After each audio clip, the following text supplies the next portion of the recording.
Guys, gede banget ini guys. Lu tahu gak sih Piala Dunia itu sebentar lagi mulai loh. Besok udah mulai hari Jumat ini Piala Dunia 2026. Tapi sayang guys, salah satu negara penyelenggaranya, tuan rumahnya, justru hari ini dilanda demonstrasi massal. Terjadi demonstrasi besar di Meksiko. Padahal Meksiko itu tuan rumah Piala Dunia. Dan kalau ini terus berlarut-larut, demonstrasi ini bisa merusak ekonomi Meksiko. Karena Meksiko bisa rugi 126 triliun bro. Gila, ngeri banget guys. Kenapa ya? Kok bisa? Kalau lu penasaran, lu jangan skip video ini. Let's check this out. Jadi teman-teman, dari kemarin lu tahu ya, Piala Dunia 2026 yang akan diselenggarakan hari Jumat nanti itu bakal diselenggarakan di 3 negara. Kanada, Amerika Serikat, dan Meksiko. Nah, apes banget nih, kita tinggal 24 jam lagi bakal mulai pembukaan pertandingan Piala Dunia 2026. Nah, apes banget ternyata di negara Meksiko rakyatnya bukannya sukacita menyambut wisatawan asing bakal bawa duit ke Meksiko, ternyata di sana malah orang lagi ngetren demonstrasi massal, kerusuhan di mana-mana. Lu tahu kemarin guru-guru di Meksiko demo naik gaji. Mereka blokir jalan-jalan yang menuju ke stadion Piala Dunia. Setelah demo guru ada lagi demo buruh. Jadi Meksiko dikepung demo buruh menjelang pembukaan Piala Dunia juga. Udah berhari-hari nih. Nah, karena kurang dari 24 jam lagi Piala Dunia 2026 dimulai guys. Artinya ya, pemerintah Meksiko sekarang memasuki fase yang paling krusial. Ibu kota Meksiko dikepung sama demonstrasi massal. Pemerintah di sana mulai memperketat pengamanan. Mulai diturunin nih personel kepolisian bahkan militer dalam skala besar untuk mengantisipasi serangan aksi demonstrasi yang memang jujur aja nih berpotensi menimbulkan gangguan keamanan bagi para penggemar sepak bola dari seluruh dunia. Nah, ini sayang banget guys. Kenapa? Karena sebetulnya Piala Dunia kali ini adalah Piala Dunia terbesar di dunia. Bayangin, tuan rumahnya itu ada 3 biji. Dulu pernah ada tuh Korea Selatan sama Jepang. Nah, sekarang nambah lagi, jadi ada 3 Piala Dunia ini tuan rumahnya Meksiko, Amerika Serikat sama Kanada. Plus jumlah pertandingannya juga ditambah. Dulu itu cuma sekitar 30-an pertandingan lah. Yang sekarang karena tuan rumahnya juga diperbanyak, pertandingannya itu diperbanyak juga lebih dari 40 pertandingan total match yang ada di Piala Dunia 2026 ini. Jadi ini adalah Piala Dunia paling panjang, Piala Dunia paling banyak pertandingannya. Cuman ya lagi-lagi sayang banget. Sudah berhari-hari nih, detik-detik menuju pertandingan justru situasi bukannya kondusif, justru malah makin rusuh. Karena sekarang udah H-1 demo, udah dari H-2, H-3, H-4 itu udah demo terus di sana. Ribuan demonstran loh guys yang turun memblokade jalan utama menuju Stadion Azteca di ibu kota Meksiko. Itu udah dari hari Selasa demonya. Padahal pembukaan Piala Dunia itu tanggal 11 Juni hari Jumat ini di Estadio Azteca Mexico City. Seharusnya sudah steril, seharusnya turis-turis, wisatawan, penonton, penggemar udah bisa masuk dengan nyaman, dengan happy, bahagia. Tapi gimana mau bahagia, Meksiko malah nurunin 10.000 personel keamanan. Karena situasi makin lama makin panas nih di Stadion Azteca. Nah, uniknya ya, aksi demonstrasi di Meksiko ini dipimpin oleh serikat guru yang namanya CNTE, Coordinadora Nacional de Trabajadores de la Educación. Jadi CNTE ini adalah organisasi guru-guru paling besar di Meksiko. Mereka minta apa guys? Ternyata yang diminta mereka simple. Mereka minta kenaikan gaji. Oke, simple banget ya. Yang gak simple apa? Kenapa sih pemerintah gak memenuhin? Karena ternyata permintaan kenaikan gajinya itu bukan single digit tapi double digit guys. Maksudnya apa pak?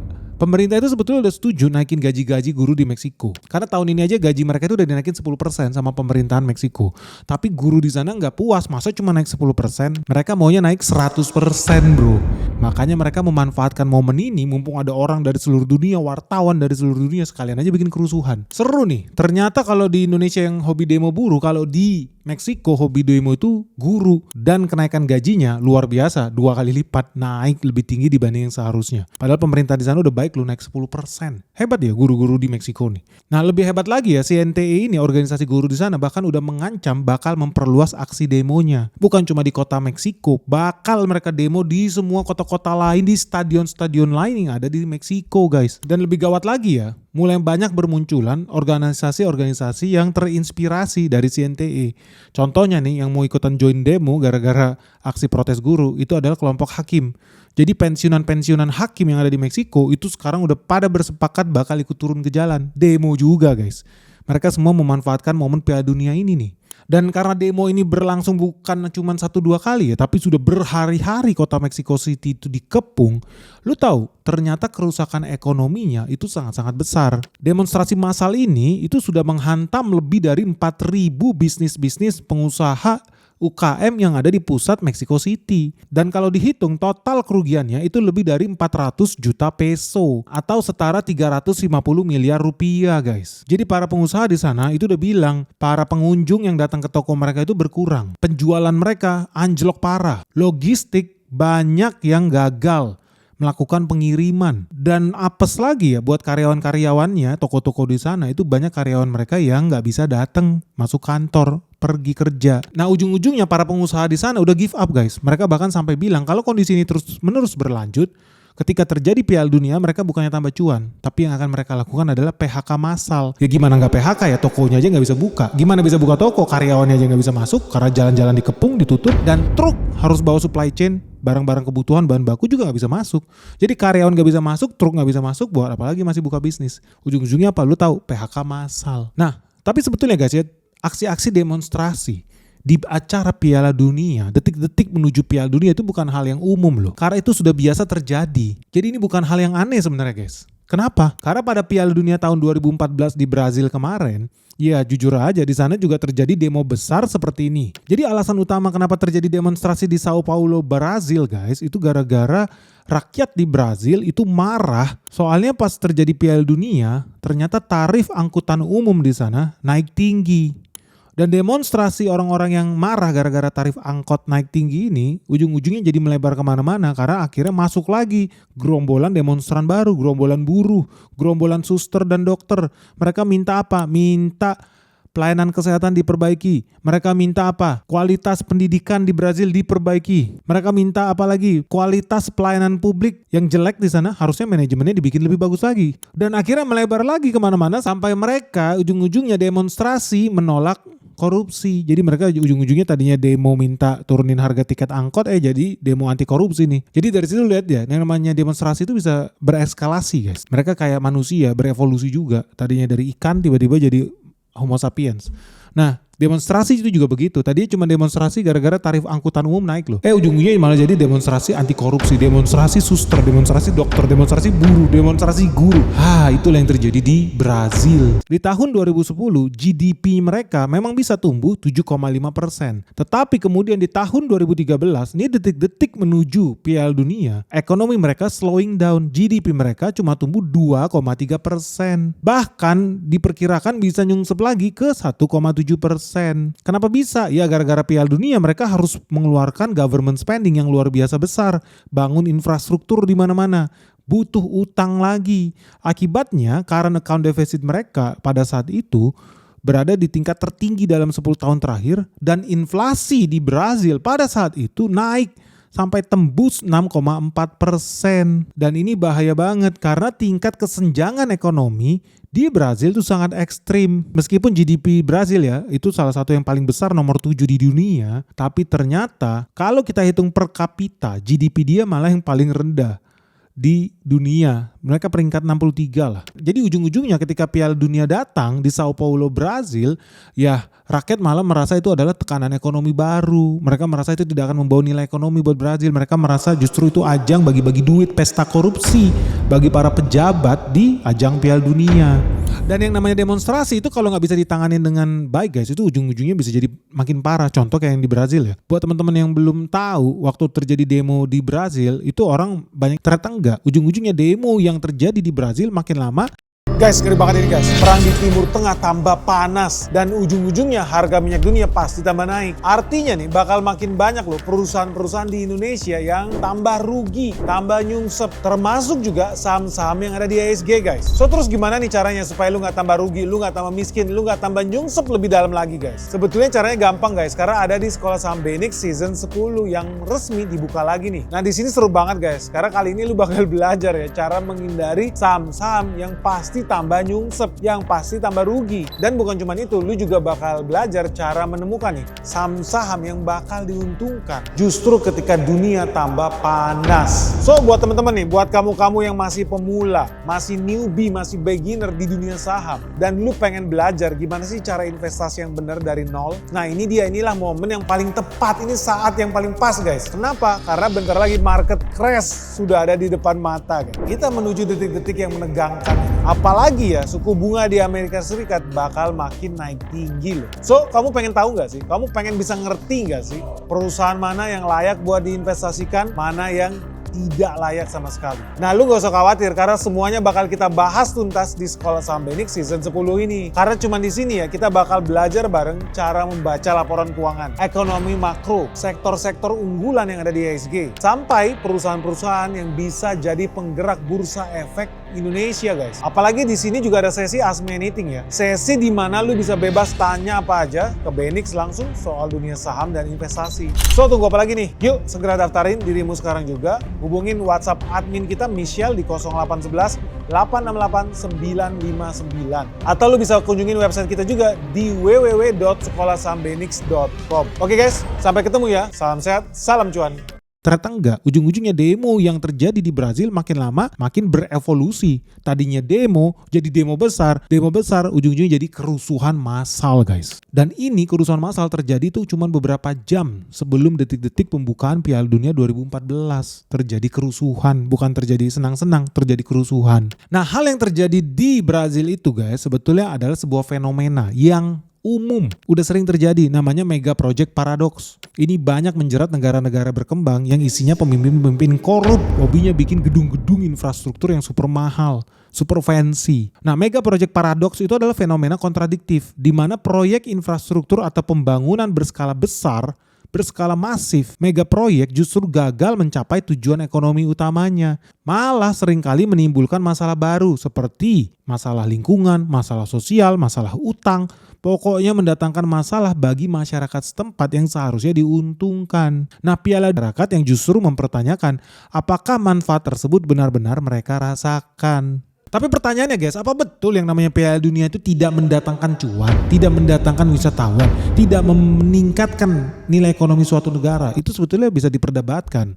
Kenapa? Karena memang ada hitung-hitungannya juga. Maksudnya apa? Contoh nih ya, Piala Dunia Meksiko ya. Jadi Piala Dunia 2026 ini yang ada di Meksiko ini, FYI aja nih guys. Meksiko itu kebagian jatah 13 pertandingan. Udah ada hitung-hitungan ekonomis. Kalau lu ada 13 pertandingan, berarti lu bakal kebagian jatah investasi infrastruktur, lu bakal kebagian jatah peningkatan okupansi wisatawan, lu bakal kebagian jatah peningkatan penjualan barang dan jasa di kota-kota yang menyelenggarakan pertandingan Piala Dunia. Bahkan bisa tembus sampai ke kota-kota sekelilingnya. Karena sudah ada analisisnya guys. Dalam 13 pertandingan yang bakal diselenggarakan di Meksiko, putaran duitnya diperkirakan sekitar 3 miliar US dollar. 3 miliar US dollar itu setara 54 triliun rupiah guys. Jadi kalau lu bagi ya 54 triliun dibagi 13 pertandingan, artinya per satu pertandingan itu bisa menciptakan putaran ekonomi setara 4,1 triliun. Gila nggak? Makanya gak usah heran. GDP Meksiko diperkirakan bisa tumbuh 0,13%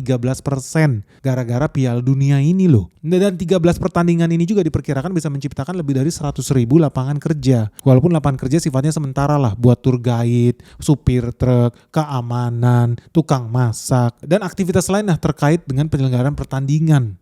100.000 lapangan kerja baru walaupun temporer. Nah, dampak paling besar diperkirakan akan terjadi di 3 kota ini. Yang pertama Mexico City, yang kedua Guadalajara, dan yang ketiga Monterrey. Nah, hebat gak sih guys bisa dapat 4 triliun per pertandingan? Kelihatannya gede ya, dapat duit 50 triliun gara-gara menyelenggarakan Piala Dunia. Sebenarnya enggak juga guys. Ada duit yang lebih gede dibandingkan menyelenggarakan Piala Dunia itu sendiri. Dan ini terbukti berdasarkan pengalaman. Ternyata nilai 50 triliun yang bakal didapetin oleh Meksiko itu nilai yang masih kecil kalau dibandingkan dengan perputaran uang dari bisnis gelap terkait Piala Dunia. Bisnis gelap apa? Bukan jual beli enggak bro, tapi bisnis perjudian, judi bola.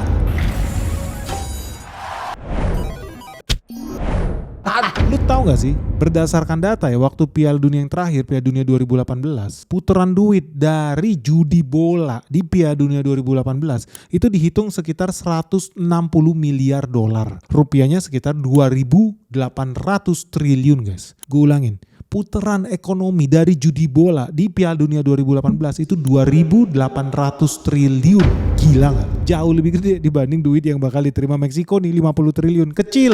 Judi bola 2.800 triliun. Makanya gak heran ya Meksiko ini menurut gue pinter. Mereka udah bisa analisis ini juga. Begitu mereka melihat ternyata judi bola lebih cuan dibanding bolanya itu sendiri. Apa yang dia lakukan?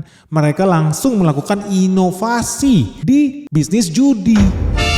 Mereka langsung melegalkan taruhan olahraga. Mereka mempermudah perizinan. Kalau lo mau bikin kasino, lo mau bikin perusahaan judi di Meksiko, khususnya judi bola. Wah, cepet banget keluar izinnya guys. Apalagi sekarang di Meksiko udah ada izin kalau orang mau bikin usaha judi bola online. Jadi nggak perlu lagi datang ke lokasi fisik. Dan ini udah diatur resmi sama pemerintah federal Meksiko melalui Federal Gaming and Raffles Law. Jadi sekarang kalau lu mau bikin bisnis judi di Meksiko, operatornya izinnya lebih gampang. Lu cukup ambil izin dari Secretaría de Gobernación. Jadi Kementerian Dalam Negerinya Meksiko. Dan Meksiko kenapa pinter banget? Bukan cuma dia permudah para pengusaha buat buka bisnis judi di Meksiko. Begitu bisnisnya dipermudah, banyak orang yang mendaftar buat buka usaha judi di Meksiko.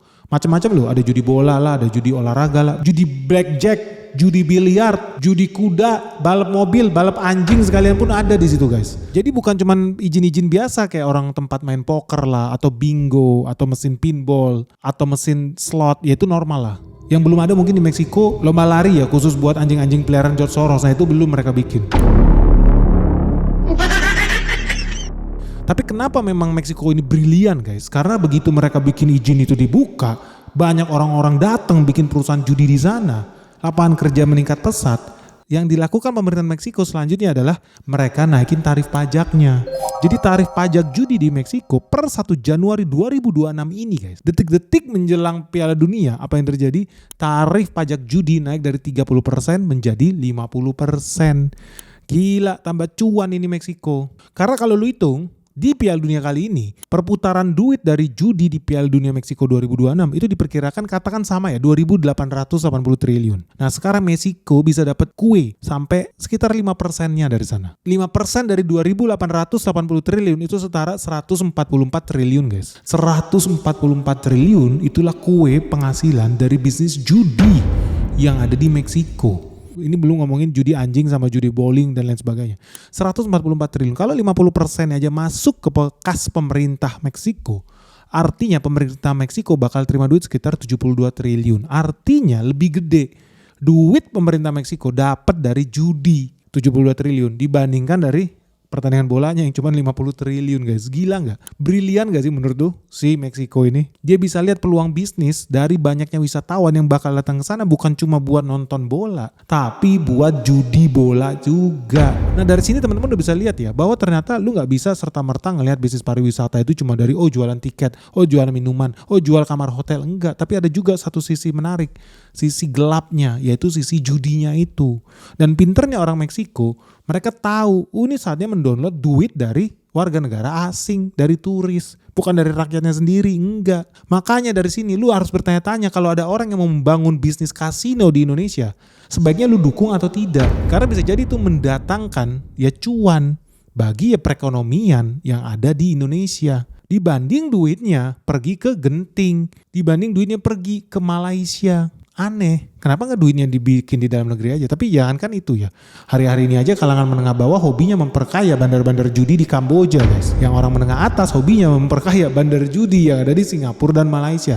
Sayang banget gak sih? Lu penasaran gak sih sebetulnya berapa sih kebocoran duit kita yang nilainya ribuan triliun gara-gara ya judinya pada pindah ke luar negeri. Duitnya duit orang Indonesia. Gimana nih guys? Meksiko aja bisa brilian loh. Lu setuju gak sih kalau kita bikin yang sama kayak Meksiko di Indonesia? Nah terkait dengan Piala Dunia Meksiko ini juga guys, kalau seandainya kerusuhan ini terus menerus terjadi dan makin lama makin eskalasi menjadi kerusuhan massal, ujung-ujungnya negara Meksiko menjadi tidak stabil. Nah ini bisa menciptakan kerugian dong buat Meksiko. Iya, tapi ada loh negara yang sangat-sangat diuntungkan justru kalau Meksiko makin chaos. Negara apa guys menurut lo yang tambah untung? Dan kenapa dia bisa tambah untung nih kalau Meksiko chaos? Dan pertanyaan pentingnya guys, karena bentar lagi mulai nih pembukaan Piala Dunia 2026. Menurut kalian siapa sih yang bakal jadi juara di Piala Dunia 2026 ini? Kalau menurut gua Spanyol. Kalau menurut lu siapa? Jangan bilang Prancis. Dan kalian setuju gak sih kalau Benix mengadakan nonton bareng yuk Piala Dunia 2026 Lu tertarik gak guys buat datang kita nonton bareng Piala Dunia 2026? Dan ingat ya, yang namanya kita kan channel investasi terbesar di Indonesia. Momen Piala Dunia ini mendatangkan begitu banyak potensi cuan. Bukan cuma di Meksiko, bahkan termasuk di Indonesia juga. Menurut lu perusahaan apa sih yang bakal diuntungkan ya kalau seandainya Piala Dunia 2002 ini berjalan dengan lancar? Pasti ada dong perusahaan Indonesia yang diuntungkan. Apa ya kira-kira ya? Sharing dong pandangan kalian di kolom komentar di bawah ini. Ditunggu loh guys. Jangan lupa like and share video Benix sebanyak-banyaknya. Subscribe channel kita sekarang juga. Salam sehat, salam cuan. Bye-bye.